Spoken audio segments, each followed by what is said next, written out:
Since the world has been turned upside down and the majority of... Knew that was going to happen. Since the world has been turned upside down and the majority of us are now working from home, I felt I needed a place to be productive, but I also needed a functional living room. Yes, my office is in my living room. But what are you going to do when you're working from home? Hi, what's up? I'm Gemma and I'm a senior UX UI designer who shares tips about UX for free. If that's something you're interested in, then why not hit that subscribe button and turn on the notification bell to get notified every time I upload a new video. In today's video, I'm going to give you a little tour of my workstation and how to stay productive even though my office is in my living room. All my equipment will be in the description below, so without further ado, let's get on with the video. Let's start off with my desk. My desk is from IKEA and it's the Alex desk in blue. Usually I would have gone for a white desk, but being a UX designer, I use a lot of Sharpies and post-it notes, and I don't want to have Sharpie marks all over my desk. And it also comes with drawers, which is handy. I also realised I needed a desk mat, but I didn't want it to be black, so luckily I found one that's pretty much the same colour as my desk on Amazon. It's fake leather and this will protect my desk from all the scuffs and scratches when moving around my mouse and the keyboard. Speaking of a mouse, I've had the Apple mouse for years. I first got this when I bought my first MacBook Pro in 2010 and I've been using this mouse ever since. My keyboard is also not a real Apple keyboard, but it's close enough. It fits in with the aesthetics, it's wireless, but it does the job just like my mouse.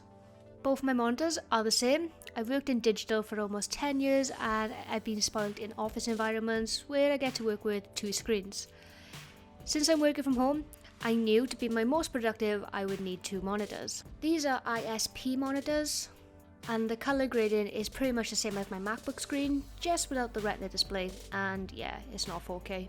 I only really care about the colours, so I opted for ISP over 4K. It's the perfect compromise for anyone on a budget.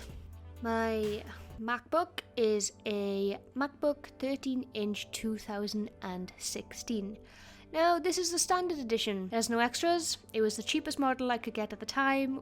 My main concern was 4 ports, but if I have to buy again, I would upgrade to the 16-inch and add a bit more RAM. Other than that, this MacBook does everything I need because most of my designs are in Figma, which is cloud-based, and I always save video work on external hard drive, so my machine is as fast as it can possibly be. At the beginning of lockdown, I had the most basic fold chair from IKEA. I quickly realised that my back was going to give way, so I decided to get this one from Amazon. My main goal was to get one with back support. It was pretty cheap, and I'm surprised how comfortable it is, and I sit in it around 7 hours a day, so it does the job well. After staring at a blank wall for the past 4 months or so during the lockdown, I decided that there was probably time to decorate my surroundings. When IKEA was open, I decided to pop down there and grab myself a pegboard. I needed a place to store my pens, sticky notes, all that kind of stuff. While I was there, I grabbed myself an IKEA lamp. If you can't tell already, most of my equipment is from IKEA and I just accumulated it over the months. Strip lights. These are my LED strip lights that I can change the colour of depending on my mood. I like blue, has a good contrast against my desk and the boring walls. My lightning bolt light again is also from, no, it's not from IKEA, it's from Amazon. I spend a lot of time at this desk. Felt like I needed some more light, and since I had a space between my shelves, I thought the lightning bolt would work perfectly. Can you guess my shelves are also from IKEA? It's always good to have your workspace nice and productive area to give yourself inspiration all day long. That's it. That's the tour of my desk. I hope you found this video inspirational and hopefully it's given you some ideas of what you can do with your own office environment. I was fortunate to build this little dream bit by bit, so don't feel like you need to do this all at once. It can be quite expensive, but if you do it in small chunks, then it's a lot easier over time.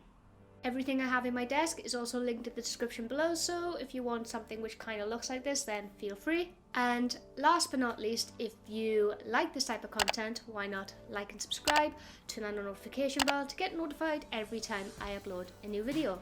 If you want to follow me over on Instagram, you can do so here. And until next time, bye!